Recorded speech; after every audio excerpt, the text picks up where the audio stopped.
नमो नमः। अहमस्मि कौशलकिशोरः। संस्कृतभारत्याः देहलीप्रान्तस्य विद्वत्परिषदा आयोजितायां व्याख्यानमालायाम् अद्य भवतां समक्षम् अहम् उपस्थितः अस्मि। नगरे नगरे ग्रामे ग्रामे विलसतु संस्कृतवाणी, सदने सदने जन जन वदने लसतु चिरं कल्याणी। सत्यशील सौंदर्य समीरा, ज्ञान जला गतिसारा, छल छल कल कल प्रवहतु दिशि दिशि। पावन संस्कृत धारा, पावन संस्कृत धारा, पावन संस्कृत धारा। मित्राणि, वस्तुतः संस्कृतभारत्या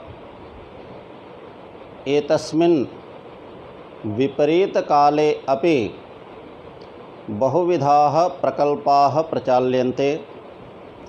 एतेषां प्रकल्पानां द्वारा समाजस्य शिक्षणं जायमानमस्ति। समग्रेपि भारते सहस्रशः जनाः संस्कृतशिक्षणं प्राप्नुवन्तः सन्ति, संस्कृतं पठन्तः सन्ति। अतः चरैवेति चरैवेति यद् अस्माकं मूलमन्त्रः अस्ति,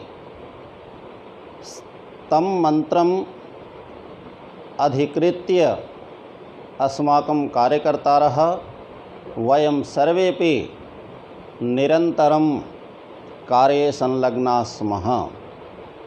तथैव संस्कृतभारत्याः विद्वत्परिषद् अपि एकम् अन्यतमं कार्यम् अस्ति। विद्वत्परिषदा यथा नाम तथा गुणं शास्त्रसंरक्षणार्थं, संस्कृतसंरक्षणार्थं नैकानि व्याख्यानानि आयोजितानि। अतः विद्वत्परिषदः कार्यकर्तृभ्यः अहं नमस्कारं समर्प्य अद्य मह्यं यः विषयः दत्तः अस्ति, तस्य विषयस्य उपरि किञ्चित् चर्चां करिष्यामः। अद्य मह्यं विषयः दत्तः अस्ति संस्कृतभारत्याः अभिनवशिक्षणपद्धतिः उत अभिनवशिक्षणम् इति। वस्तुतः वयं जानीमः संस्कृतभारत्याः आरम्भः कतिचन छात्राणां द्वारा जातः अस्ति। अर्थात कार्यस्य आरम्भः जातः, कार्यं कृतवन्तः, इदानीं पर्यन्तं कुर्वन्तः स्मः। अस्माकं शिक्षणस्य मूललक्ष्यं भवति शिक्षार्थीनां मुखात् संस्कृतवाचनम्। किमर्थमित्युक्ते संस्कृतभारत्याः कार्यम्, उद्देश्यं, लक्ष्यं, प्राणाः सर्वमपि शिक्षणमेव अस्ति। अतः यथा वदामः विष्णुमयं जगत्, तथैव संस्कृतभारती अपि शिक्षणमयी वर्तते। शिक्षणेन विना संस्कृतभारत्याः कल्पना कर्तुं न शक्यते। शिक्षणम् अस्ति, अतः संस्कृतभारती अस्ति। संस्कृतभारत्याः पुनरपि वदामि, प्राणाः एव शिक्षणम्। अतः कार्यकर्तारः कार्यम् आरब्धवन्तः, शिक्षणम् आरब्धवन्तः, छात्रशिक्षणं, समाजशिक्षणं, सर्वेषामपि शिक्षणम् आरब्धवन्तः। किन्तु एतेषां शिक्षणानां नाम किमस्ति तद् वयं कदापि न चिन्तितवन्तः। कया पद्धत्या वयं पाठयन्तः स्मः तदपि कदापि न चिन्तितवन्तः। शिक्षाशास्त्रदृष्ट्या संस्कृतभारती कया पद्धत्या केन विधिना वा पाठयति इति वयं कदापि न चिन्तितवन्तः, न ज्ञातवन्तः, न तस्य आवश्यकता आसीत्। किन्तु कार्यम् आरब्धं, बहूनां शिक्षणं जातं, समाजे परिणामाः दृष्टाः। तदा शिक्षाशास्त्रिणः, विद्वांसः, संस्कृतछात्राः संस्कृतभारत्याः शिक्षणपद्धतिविषये गवेषणम् आरब्धवन्तः, शोधम् आरब्धवन्तः।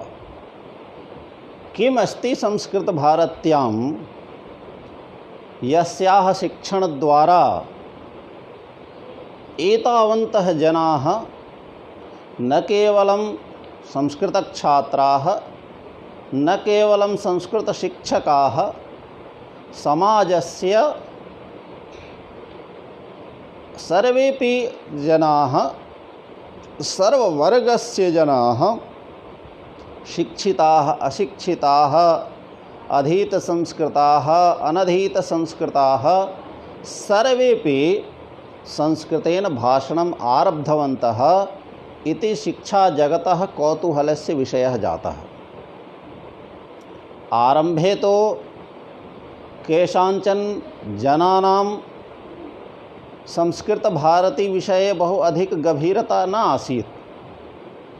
संस्कृतभारती विषये कदाचित् उपहासादिकमपि भवति स्म, किन्तु तान् सर्वान् अपि अदृष्ट्वैव वयं निरन्तरं कार्यं कृतवन्तः, कुर्वन्तः स्मः।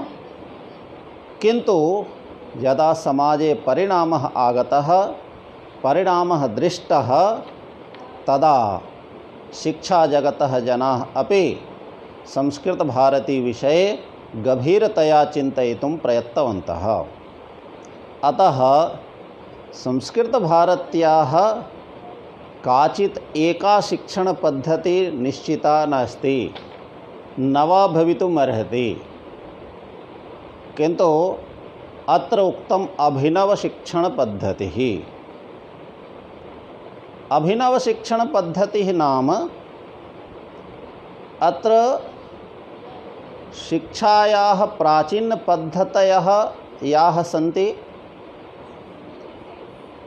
अथ च अर्वाचीनपद्धतयः याः सन्ति, तासां सर्वासां पद्धतीनां सम्मिश्रणं कृत्वा एकं नूतनं सूत्रं रचितं। तदपि सूत्रं स्थायी सूत्रं नास्ति, देशकालपरिस्थित्यनुसारं तद् सूत्रमपि परिवर्त्यमानं वर्तते, सर्वदा परिवर्तितं भवति। अतः संस्कृतभारती शिक्षणविषये अद्य यथामतिम् अहं किञ्चित् चर्चां करिष्यामि। वस्तुतः संस्कृतभारत्याः शिक्षणं चिन्तयामश्चेत् त्रिविधं शिक्षणं भवति। त्रिविधात्मकं शिक्षणं। भाषाशिक्षणं तद् मुख्यमस्ति अस्माकं, कारणं भाषाद्वारा एव संस्कृतभारती सङ्घटनस्य आरम्भः जातः अस्ति। अतः प्रथमं भाषाशिक्षणं, द्वितीयं शास्त्रशिक्षणं, तृतीयं जीवनशिक्षणं। कथम् इति अहम् अग्रे वदिष्यामि। अतः एतेषां त्रयाणामपि शिक्षणानां द्वारा वयं समाजस्य शिक्षणं कुर्मः, समाजस्य जनाः शिक्षिताः भवन्ति। अतः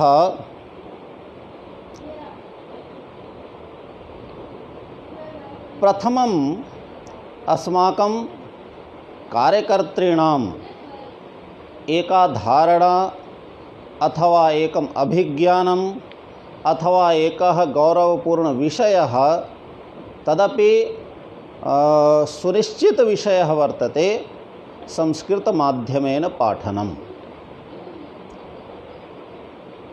एतस्य कतिचन अपवादाः सन्ति एव, तद् अनन्तरम् एते अपवादाः आगताः, तदपि कार्यानुगुणम् अपवादाः चिन्तिताः।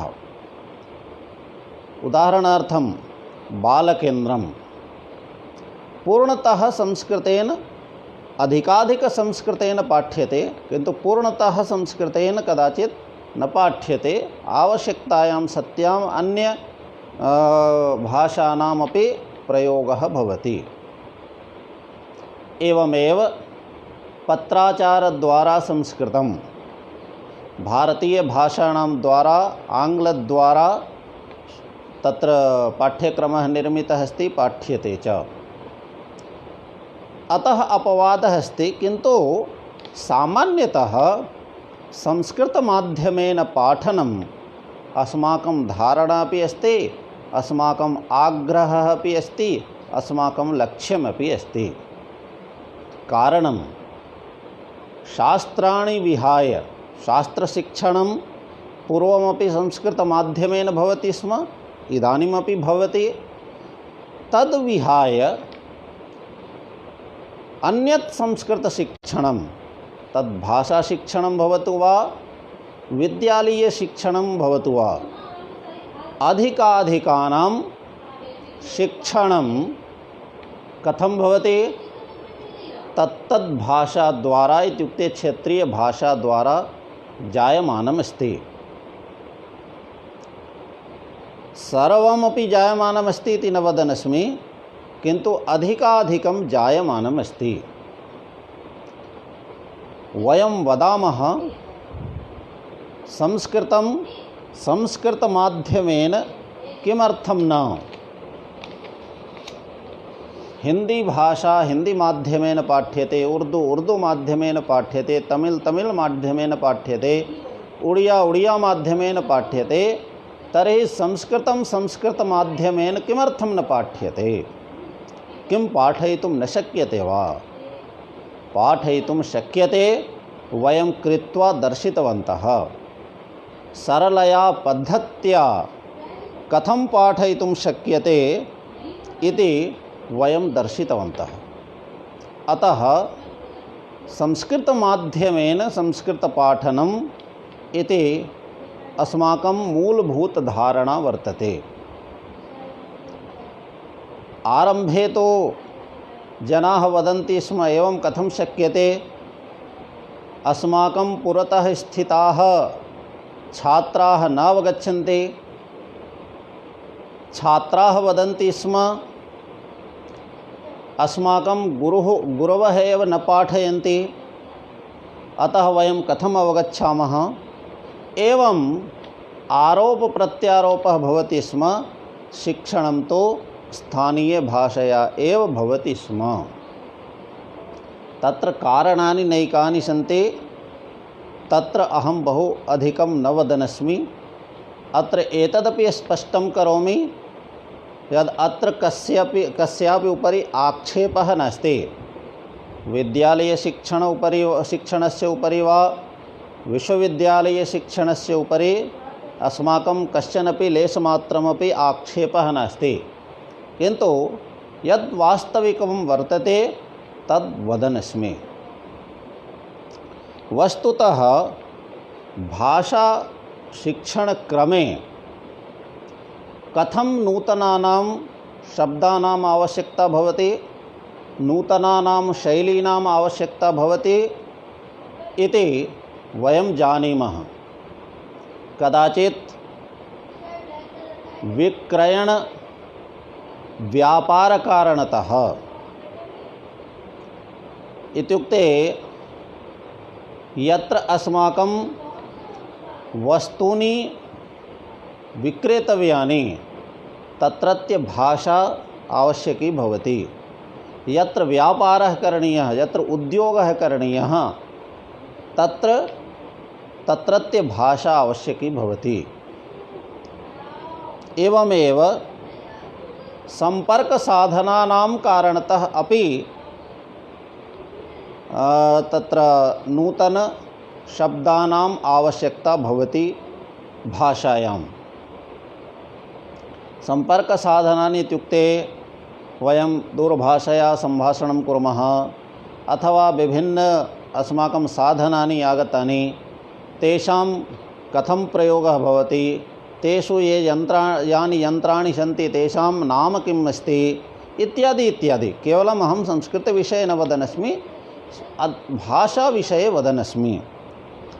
एवमेव प्रवासकारणतः अपि भाषायाः आवश्यकता तत्र दृश्यते।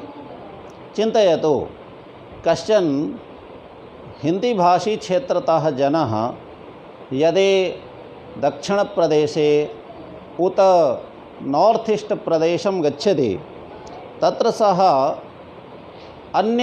तत्रत्य स्थानीयभाषां न जानाति। व्यवहारः यथा कथञ्चित् भवितुमर्हति किन्तु अन्तस्तात् सः कष्टम् अनुभवति। अतः प्रवासकारणतः अपि तत्र भाषायाः आवश्यकता अनुभूयते। एवमेव जिज्ञासाकारणतः अहं भाषात्रयं जानामि, मया इतोपि एका भाषा ज्ञातव्या अस्ति, एवं तया दृष्ट्यापि अन्यभाषाणां कदाचित् आवश्यकता भवति। यत्किमपि भवति किन्तु इदानीं संस्कृतभारत्याः यद् कार्यमस्ति तद् संस्कृतभाषाक्षेत्रे कार्यमस्ति। संस्कृतभाषाम् अभिलक्ष्य वयं कार्यम् आरब्धवन्तः। यद्यपि केवलं भाषापर्यन्तं संस्कृतभारत्याः लक्ष्यं निश्चितमस्ति इति न, भाषा तो अस्माकं प्रथमं सोपानम्, आद्यं सोपानं वर्तते, प्रथमं पदं वर्तते।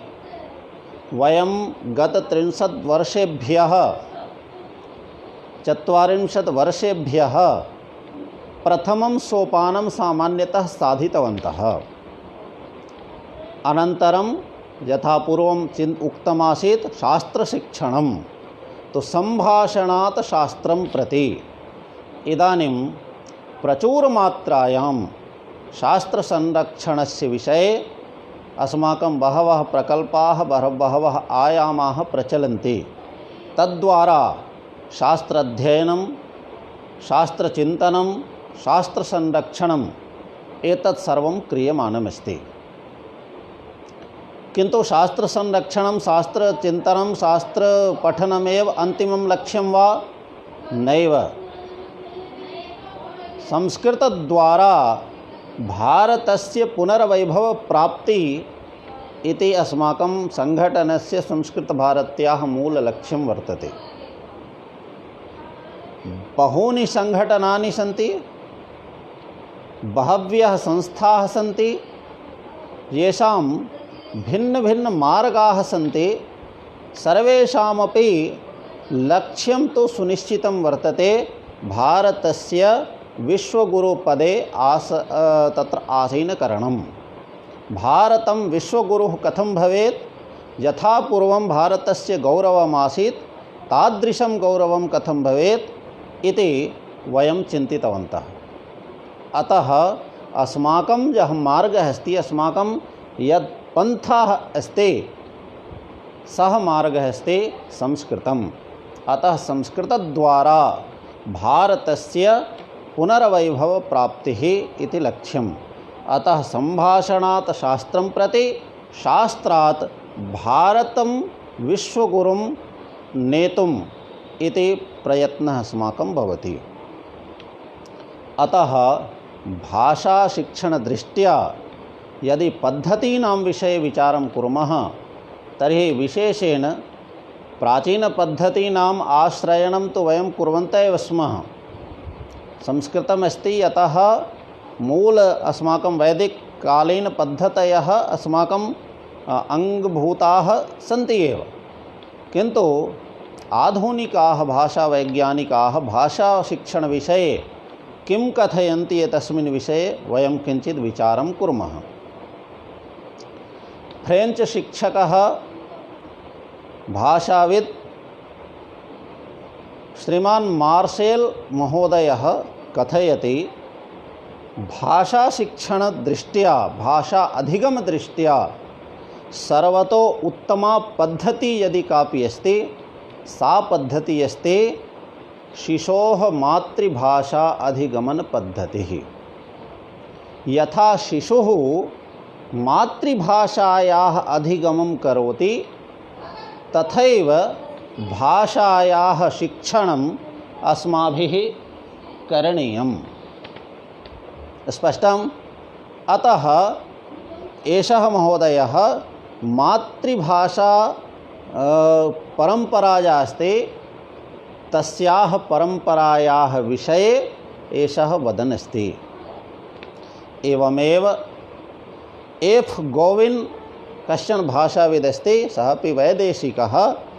सः वदति भाषाशिक्षणं क्रियायाः द्वारा, इत्युक्ते कृत्वा दर्शयतु, प्रत्यक्षं वस्तुप्रदर्शनेन अथ च अभिनयेन। तेन सह वदति सप्रसंगम्, इत्युक्ते संदर्भ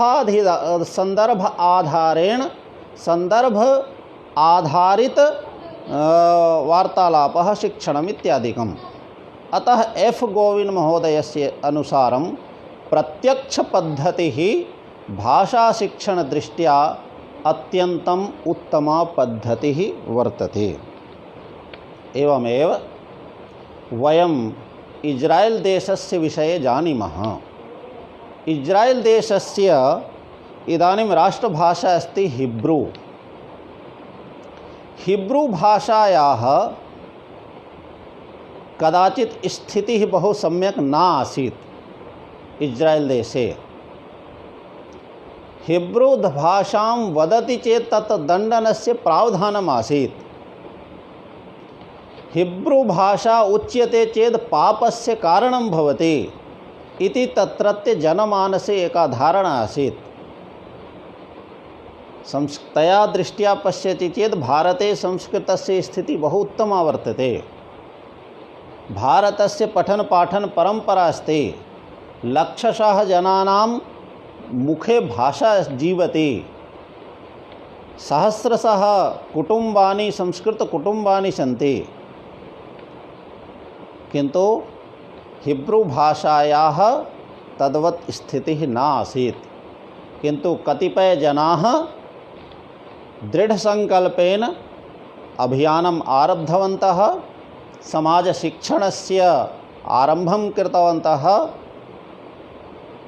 कया पद्धत्या कृतवन्तः? तर्हि वदति प्रत्यक्षपद्धत्या एव शिक्षणं कृतम्। तेन शिक्षणेन शनैः शनैः समाजे स्वीकार्यता जाता। फ्रेञ्च एतद् हिब्रू इस्रायेल् जनानाम्, इज्रायेल् देशीयानां तत्र हिब्रू भाषायाम् अभिमानमासीत्, गौरवमासीत्, श्रद्धा आसीत्। इति कारणतः तत्रत्य राष्ट्रभाषा इदानीं हिब्रू भाषा अस्ति। इज्रायेल् देशे यदि भवता कार्यं करणीयं, सेवा करणीया, तर्हि हिब्रू भाषायाः ज्ञानं परमावश्यकं। तया विना तत्र कार्यं कर्तुं नैव शक्यते। अतः उपरि एतेषां त्रयाणाम् अपि भाषाविदाम् आधुनिकभाषाविदां मतं पश्यामः तर्हि एतेषां मतं किमस्ति? प्रथमं मतमस्ति मातृभाषा अधिकं प्रक्रिया या अस्ति तया प्रक्रियया भाषाशिक्षणं करणीयम्। द्वितीयं तृतीयं सर्वमपि अस्ति प्रत्यक्षपद्धत्या भाषाशिक्षणं करणीयम्। मुख्यतया वदामश्चेत् द्वयमेव वर्तते। अग्रे कथम् अस्माकं शिक्षणे एतत् सर्वमपि आयाति अग्रे चर्चयिष्यामः। वस्तुतः भाषाशिक्षणार्थं शिक्षाशास्त्रदृष्ट्या अप्रोचेज अपेक्षन्ते। तत्र 5 अप्रोचेज द्वारा भाषाशिक्षणं मुख्यतः भवति। कथमित्युक्ते संदर्भाधारितः इत्युक्ते संदर्भाधारितः विधिः संदर्भाधारितः पद्धतिः तद् किं सिचुएशनल अप्रोच इति वदामः। एवमेव रचनाधारितं स्ट्रक्चरल अप्रोच, कार्यक्रमाधारितं फंक्शनल अप्रोच, संवाद केंद्रितं कम्युनिकेटिव अप्रोच तथा च मौखिकाभ्यास प्रधानं तद ओरल अप्रोच इति वयं वदामः। एतेषां सर्वेषामपि अप्रोचेज यदि पश्यामः तर्हि अपि अस्माकं शिक्षणे एतेषां सर्वेषामपि प्रयोगः प्रचुरमात्रायां भवत्येव। किन्तु अस्माकं शिक्षणम् अस्माकं चिन्तनं शिक्षणचिन्तनं यद् वर्तते तद् मुख्यं वर्तते शिशोः मातृभाषा अधिगमन प्रक्रिया द्वारा यद् शिक्षणं भवति तत् स्थायित्वं भवति, सरलं भवति, सुगमं भवति। अतः मातृभाषा अधिगम प्रक्रियायाम् अथवा अधिगम प्रक्रियायाः वैशिष्ट्यं किमस्ति तद् एकवारम् अहं चर्चयितुम् इच्छामि।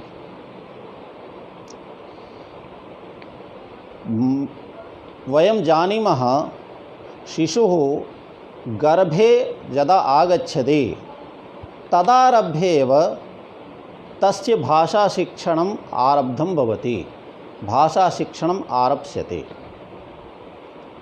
इत्युक्ते सः किं करोति? श्रवणं करोति, निरन्तरं भाषां शृणोति। अतः एषः यः क्रमः अस्ति शिशोः मातृभाषा अधिगमक्रमः अत्यन्तं सहजः क्रमः अस्ति। कदापि ज्ञानं न भवति यद् अहं भाषां पठन् अस्मि अथवा शिक्षार्थिनः ज्ञानं न भवति यद् सः भाषाध्ययनं कुर्वन् अस्ति। श्रवणस्य तत्र प्राधान्यं भवति। वयं जानीमः तत्र एकः कश्चन शिक्षकः न भवति।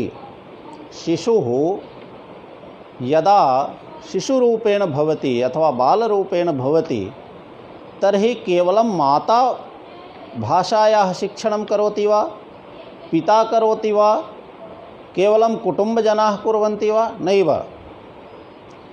असंख्यशिक्षकाः भवन्ति, सर्वदा किमपि किमपि वदन्तः भवन्ति।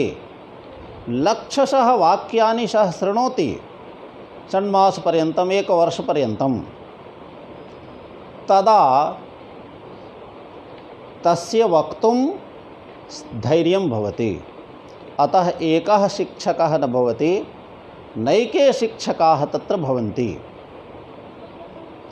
एवमेव अपरिमित समयः भवति औपचारिक शिक्षा सदृशं तत्र किमपि एकः 40 निमेषानां कालांशः निर्धारितः न भवति, अथवा षण्घण्टानां तत्र विद्यालयसमयः निर्धारितः न भवति।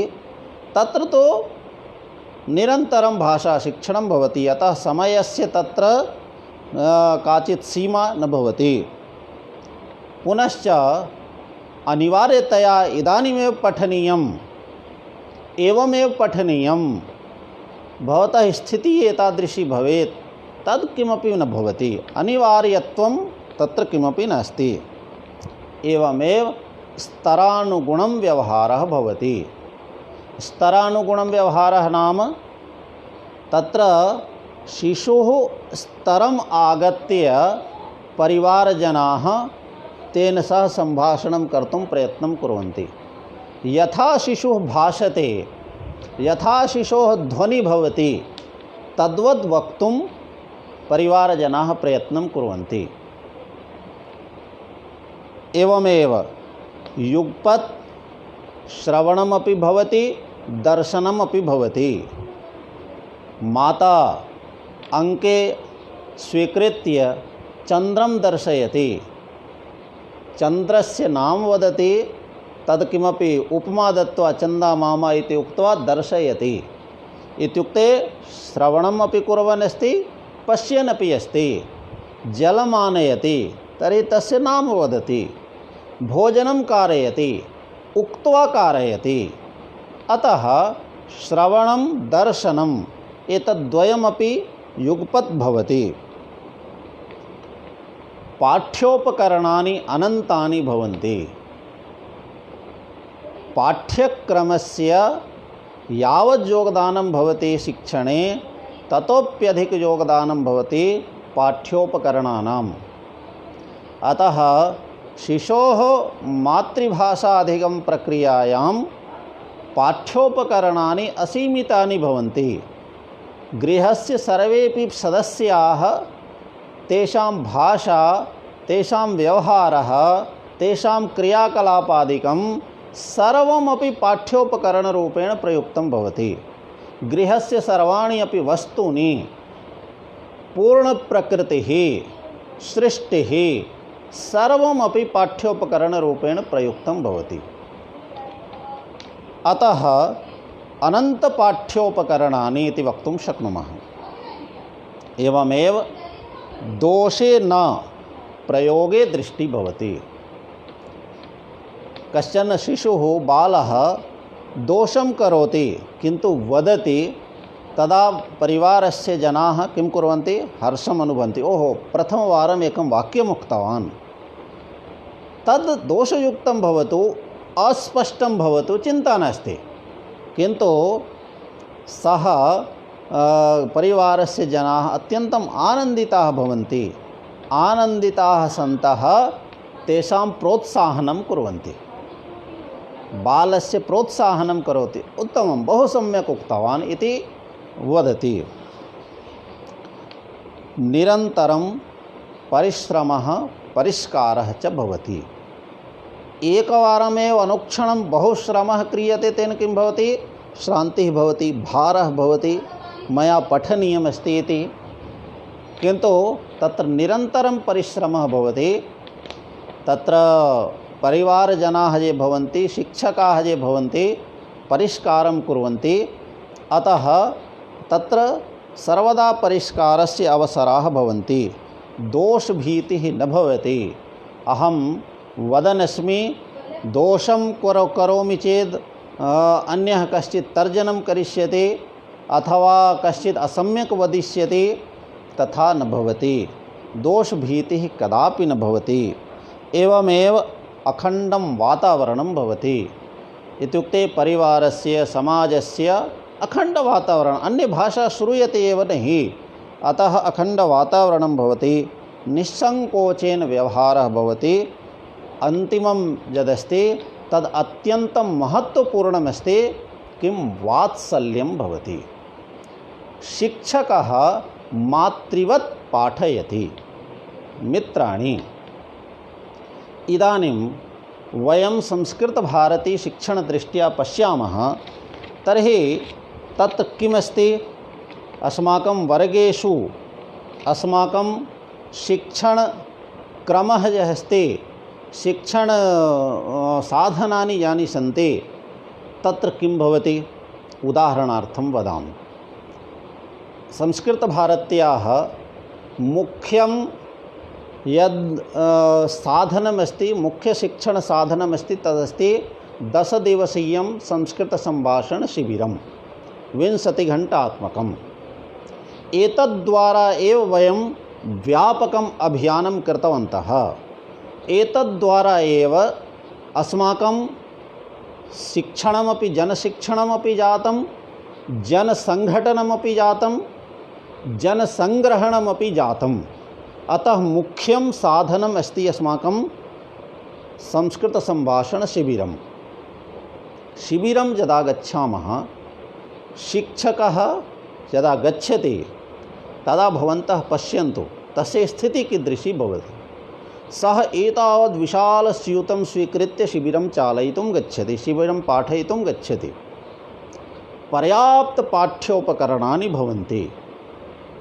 तानि पाठ्योपकरणानि बहु व्ययसाध्यानि भवन्ति, धनसाध्यानि भवन्ति न। बहु अलौकिकमस्ति, कुतश्चित् आगतं न। पाठ्योपकरणे किं भवति, गृहस्य वस्तूनि भवन्ति, बालाः क्रीडन्ति तादृशानि वस्तूनि भवन्ति। अतः सर्वाणि सङ्गृह्य गच्छति। यथा अत्र उक्तम्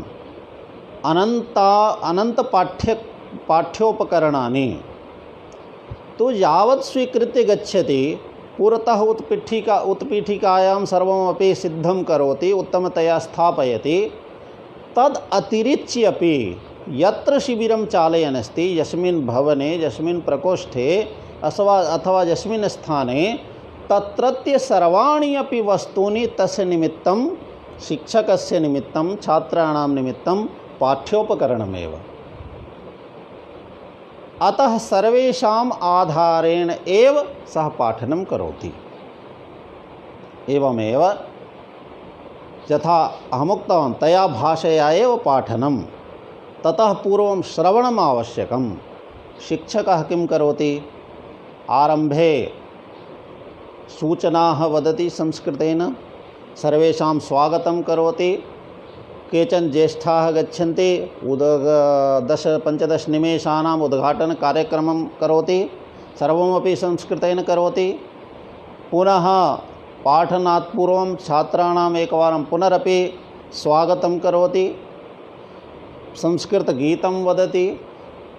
एतत् सर्वं किं करोति, श्रवणस्य वातावरणस्य निर्माणं करोति। इत्युक्ते शिबिरे एकं वातावरणं सृष्टं भवेत् इति प्रयत्नं करोति। पुनश्च तस्य मुखात् प्रथमं वाक्यम् आगच्छति, मम नाम अमुक, भवतः नाम किम्। मम नाम इति वदति, संस्कृतेन आरम्भं करोति। पुनः छात्राणां मुखात् तदेव वाचयति। छात्राः कदाचित् मम नाम स्थाने किमपि अन्यत् वदन्ति, तथापि सः वदति बहु सम्यक्, उत्तमम्। इत्युक्ते दोषपूर्णम् अपि वदति चेदपि सः शिक्षकः किं करोति, प्रोत्साहनं करोति। पुनश्च पुनः तदेव वाक्यं वदति, इत्युक्ते परिष्कारं करोति। अतः प्रोत्साहनमपि परिष्कारः अपि। एवं सम्पूर्णसम्भाषणशिबिरं यदि पश्यन्ति, सम्भाषणशिबिरक्रमं पश्यन्ति, सम्भाषणशिबिरशिक्षणस्य पद्धतिं पश्यन्ति, तर्हि न जाने कतिविधपद्धतीनां तत्र प्रयोगः जातः अस्ति। शिक्षाशास्त्री कश्चन पृष्ठतः उपविश्य पश्यति, ततः पूर्वं यदि कदापि सः संस्कृतभारत्याः शिबिरं न आगतः, तर्हि सः तु अत्यन्तं चकितः भवति। अहं स्वजीवनस्य एकम् उदाहरणं वदामि। मध्यप्रदेशे मुरैनायां विश्वविद्यालय अनुदान आयोग द्वारा सरल संस्कृत केन्द्रम् इति एका योजना चालिता आसीत्। तदा अहं तत्र गतः, तो प्रधानाचार्येण सह वार्तालापः इत्यादि आसीत्। तदा सः उक्तवान्, अहं संस्कृतेन भाषणं कुर्वन् आसं, सः आङ्ग्लभाषया हिन्दीभाषया वदति स्म। तदा सः पृष्टवान्, कितनी देर की क्लास होगी आपकी? तदा अहम् उक्तवान्, आरम्भे तु 10 दिनपर्यन्तम् अस्माकं प्रतिदिनं घण्टाद्वयं कक्षा भविष्यति। अनन्तरम् अहं यथा विश्वविद्यालयस्य पाठ्यक्रमः निर्धारितः अस्ति तदनुसारं पाठयिष्यामि। अनन्तरं यदि शक्यते तर्हि महाविद्यालयस्यपि सर्वेपि तत्र प्राध्यापकाः कर्मचारिणः अपि आगच्छेयुः। तर्हि सः उक्तवान्, आप एक भी वाक्य हिंदी में तो बोल नहीं रहे हैं, तर्हि वयं कथं पठामः? अहं करबद्धनिवेदनं कृतवान्, भवान् आगच्छतु। यदा केचन प्राध्यापकाः गत्वा कक्षायाः पृष्ठतः उपविष्टवन्तः, अस्माकं शिबिरम् आरब्धं। यदा शिबिरं समाप्तम् अभवत्, एकतामन्त्रम् उक्त्वा बहिरागतः, तदा सः प्रधानाचार्यः अथ च तत्रत्य प्राध्यापकाः अत्यन्तं चकिताः। विश्वासः एव न आसीत् तेषां यद् घण्टाद्वयम् अन्यभाषाप्रयोगं विना हसन्तः, गायन्तः, क्रीडन्तः जनाः संस्कृतं पठितुं शक्नुवन्ति। ये कदापि जीवने संस्कृतं न पठितवन्तः तादृशाः बायो प्राध्यापकाः, इकोनॉमिक्स प्राध्यापकाः, ज्योग्राफी प्राध्यापकाः, तादृशाः छात्राः अपि। एतद् शिक्षकस्य वैशिष्ट्यं न, एतद् अस्माकं संस्कृतभारत्याः पाठ्यक्रमस्य अथ च शिक्षणक्रमस्य प्राधान्यमस्ति। अतः एक लघु शिबिरमस्ति, केवलं 20 घण्टात्मकं शिबिरं, किन्तु तस्य यदि अध्ययनं कोऽपि शोधार्थी शिक्षाशास्त्री करोति तत् बहूनां पद्धतीनां सम्मिश्रणं जातम् अस्ति। एवमेव अस्माकं प्रकल्पः एकः अस्ति, संवादशाला, अथवा वयं वर्षे प्रशिक्षणवर्गं कुर्मः। तत्र प्रथमवारं कश्चित् शिक्षकः कश्चित् जनः गच्छति पठितुं। सः कदापि संस्कृतेन न भाषितवान्, किन्तु संवादशालायां यदा प्रविशति तर्हि कार्यकर्तारः किं कुर्वन्ति? संस्कृतेन अभिवादनं कुर्वन्ति, पञ्जीकरणसमये संस्कृतेन भाषन्ते। रात्रौ तेषां यदा प्रथम उपवेशनं भवति सर्वं संस्कृतेन सूचना दीयते, वार्तालापः क्रियते। रात्रिभोजनं भवति, प्रथमदिवसे यस्मिन् दिवसे आगतवान् सर्वं संस्कृतेन यथा अस्माकं भवति तथा भवति। सः छात्रः अथवा सः जनः, तस्य सामर्थ्यं न भवति वक्तुं। सः कदाचित् अन्यभाषायां वक्तुं प्रयत्नं करोति, किन्तु अस्माकं कार्यकर्तारः वारयन्ति, प्रेम्णा बोधयन्ति। सः कदाचित् एकदिनं दिनद्वयं मौनं तिष्ठति, किन्तु निरन्तरम् अखण्डसंस्कृतवातावरणे वासं कुर्वन् सर्वमपि शृण्वन् तस्य अन्तस्तात् स्वयमेव भाषा निर्गच्छति। द्वितीयदिवसात् तृतीयदिवसात् स्वयमेव आरम्भं करोति। इत्युक्ते यथा उक्तं मातृभाषा अधिगम प्रक्रियायाम् अखण्डवातावरणम् आवश्यकं। वयं वर्गेषु तत्र संवादशालायां किं कुर्मः? एकम् अखण्डवातावरणं सृष्टं कुर्मः। तत्र आगत्य स्वाभाविकतया जनाः तया एव भाषया, संस्कृतभाषया एव व्यवहारं कुर्वन्ति। अतः वयं संवादशाला विषये सामान्यतः वदामः, अन्य भाषा बोलते हुए आओ और संस्कृत बोलते हुए जाओ। इति वदामः। एतत् सर्वं कथं जातम्? एतत् सर्वं मुख्यतया यद् अत्र 5 अप्रोचेज उक्तं तेषां प्रयोगः, अथ च मातृभाषायाः अखण्डवातावरणम् इत्युक्ते मातृभाषा अधिगमप्रक्रियायाः पूर्णतः पालनेन जातम्।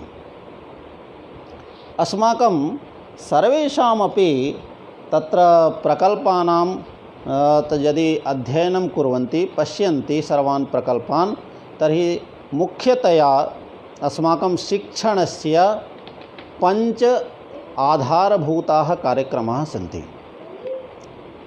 बालकेन्द्रं, शिशूनां आरम्भतः एव, यद्यपि तेषां शिशूनां मातृभाषा अन्या कापि भवेत्, किन्तु आरम्भस्तरे एव संस्कृतस्य बीजारोपणं तेषु जातं, तर्हि सः सम्पूर्णजीवनं संस्कृतेन न केवलं भाषणं करिष्यति, सम्भाषणं करिष्यति, अपि तु तस्य जीवने सुभाषितानां द्वारा नैतिकता, मानवीयमूल्यानि एतानि सर्वाणि अपि पूरितानि भवन्ति। स्तोत्राणां द्वारा आध्यात्मज्ञानस्य अपि बीजारोपणं भवति। योग इत्यादि द्वारा शारीरिक स्वस्थतायाः अपि बीजारोपणं भवति।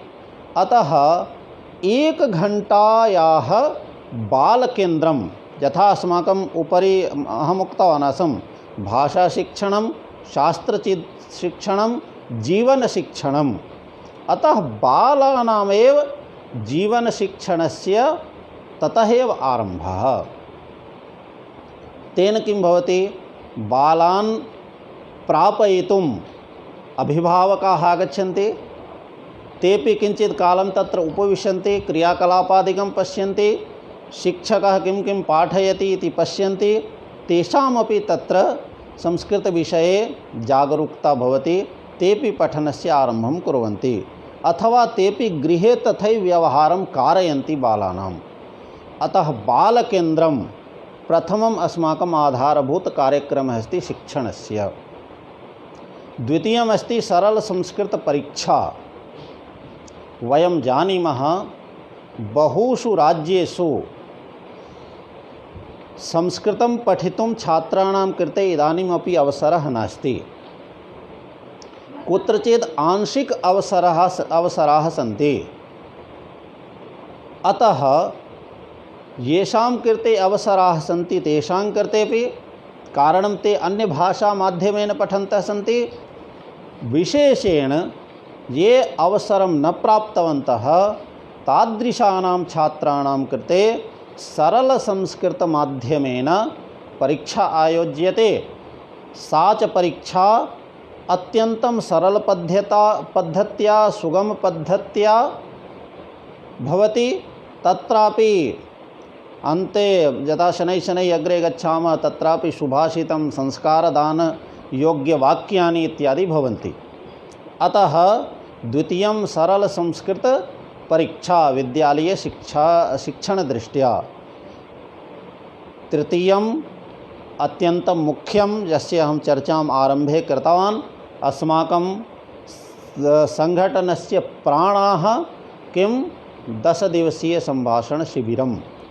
वयं सर्वेपि कार्यकर्तारः 99% कार्यकर्तारः अस्माकम् एतया एव पद्धत्या शिक्षिताः सन्तः निरन्तरं उत्तमतया भाषणं कुर्वन्तः सन्ति, उत्तमतया संस्कृतमाध्यमेन पाठयन्तः सन्ति, उत्तमतया यथा सः अस्ति ततोप्यधिक गुणवतां कार्यकर्तॄणां निर्माणं कुर्वन्तः सन्ति।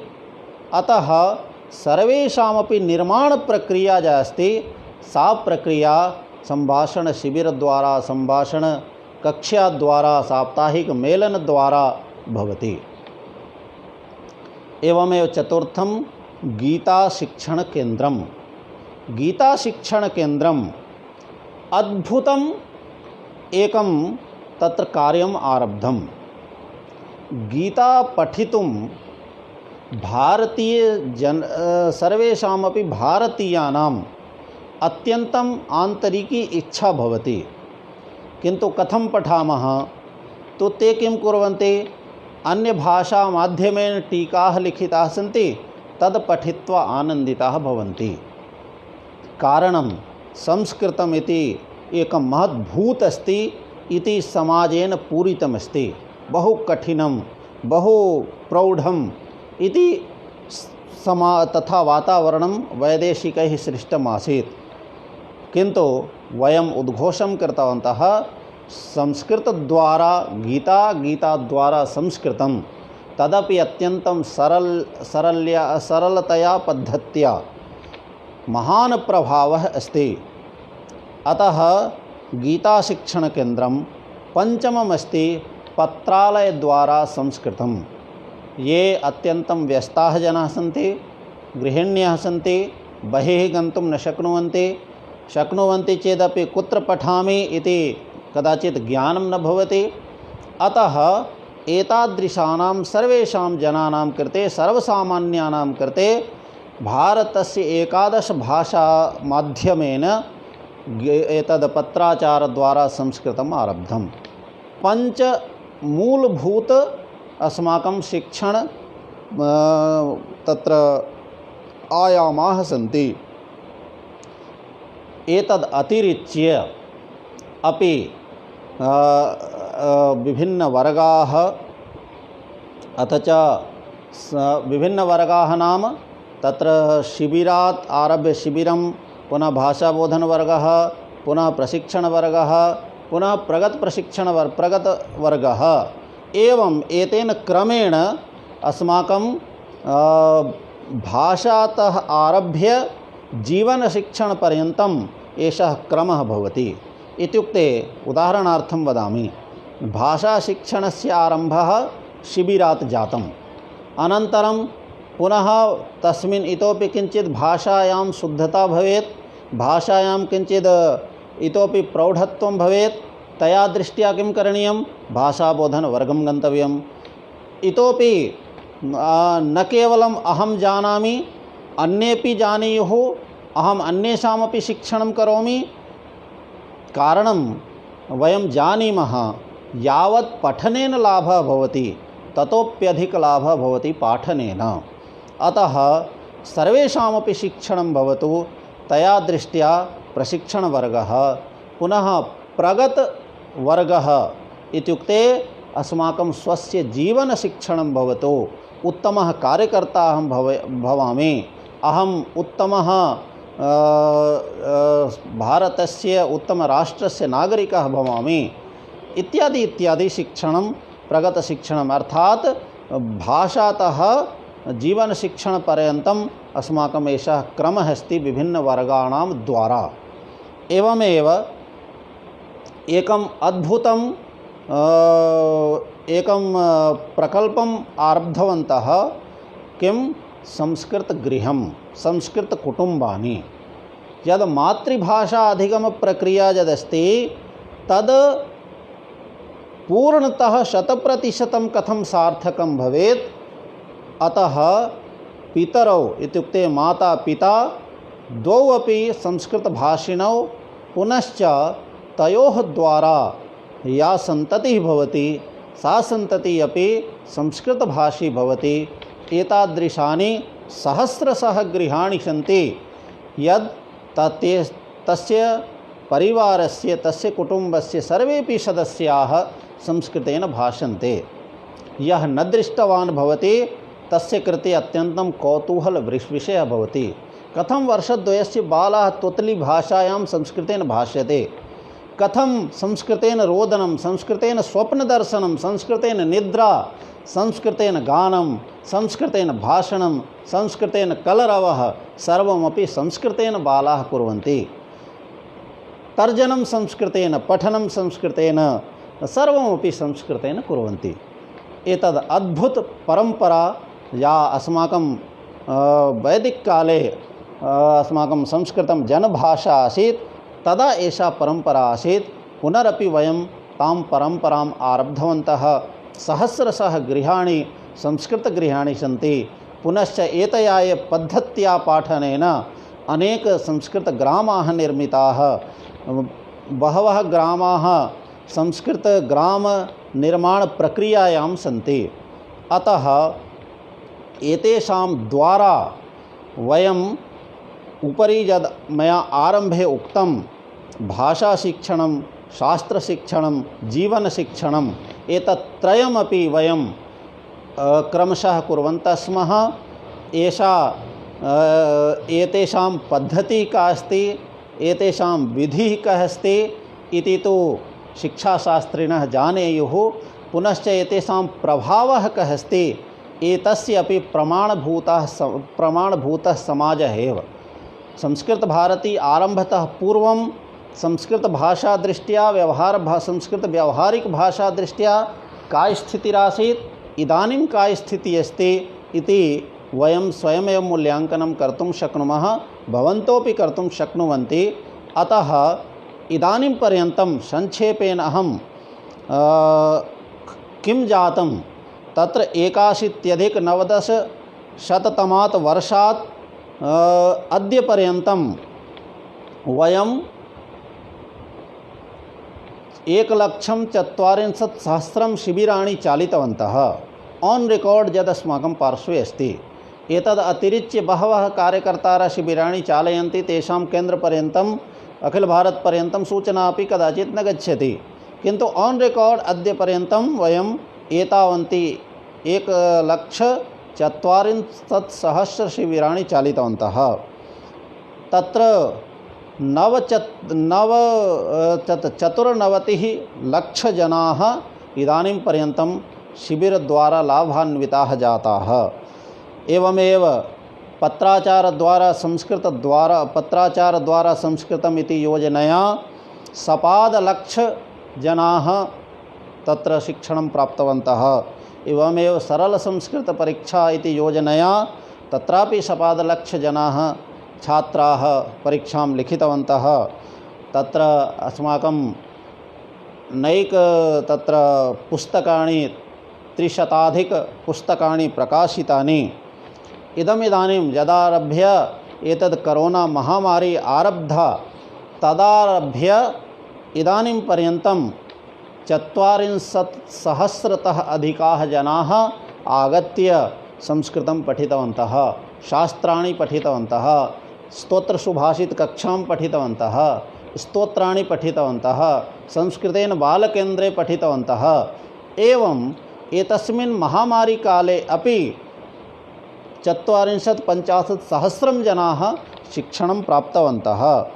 अतः सर्वत्र संस्कृतवातावरणं विशेषेण संस्कृतसंस्थानेषु, संस्कृतशिक्षण केन्द्रेषु, संस्कृतविद्यालयेषु, संस्कृतविभागेषु इदानीम् एकं चित्रं तु परिवर्तितमस्ति, एकं चिन्तनं तु परिवर्तितमस्ति।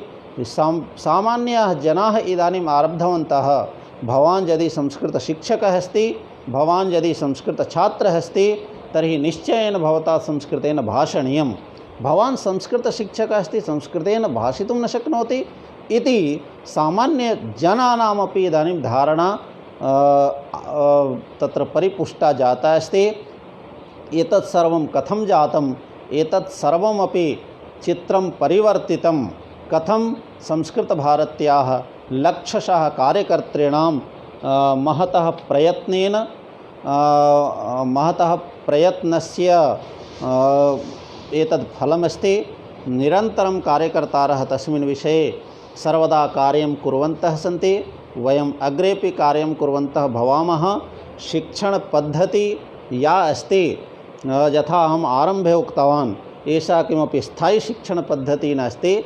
एकः क्रमः निश्चयेन निर्धारितः अस्ति, किन्तु एष एव क्रमः आश्रयणीयः इति किमपि हार्ड एंड फास्ट रूल न दत्तमस्ति। देशकालपरिस्थित्यनुसारं, शिक्षार्थीनां स्तरानुसारं, तत्रत्य भौगोलिकवातावरणानुसारं, तत्रत्य सामाजिकवातावरणानुसारं, शिक्षार्थीनां पृष्ठभूमेः अनुसारं यथा आवश्यकता, यथा कालं, यथा देशं तत्र परिवर्तनं भवति। सर्वेषामपि शिक्षाजगतः विदुषाम् आह्वानमस्ति, निवेदनमस्ति, भवन्तोपि यथाशक्यं संस्कृतभारत्याः कार्यं, संस्कृतभारत्याः शिक्षणं तत्र स्वीकृत्य तत्र प्रेम सौहार्दं संस्थाप्य यत्र यत्र भवन्तः नेतुं शक्नुवन्ति सर्वत्र नयन्तु। कारणं संस्कृतभारती न केवलं संस्कृतछात्राणां, संस्कृतशिक्षकाणाम् अपि तु समाजस्य सर्वेषामपि जनानां, संस्कृतप्रेमीणां, संस्कृतानुरागिणां संघटनं वर्तते। अतः संस्कृतभारती सर्वेषामपि उभाभ्यामपि कराभ्यां स्वागतं करोति इति उक्त्वा अहम् अत्रैव विरमामि। सर्वेभ्यः नमस्कारः, सर्वेभ्यः धन्यवादः। नमो नमः। जयतु संस्कृतं, जयतु भारतं। धन्यवादाः।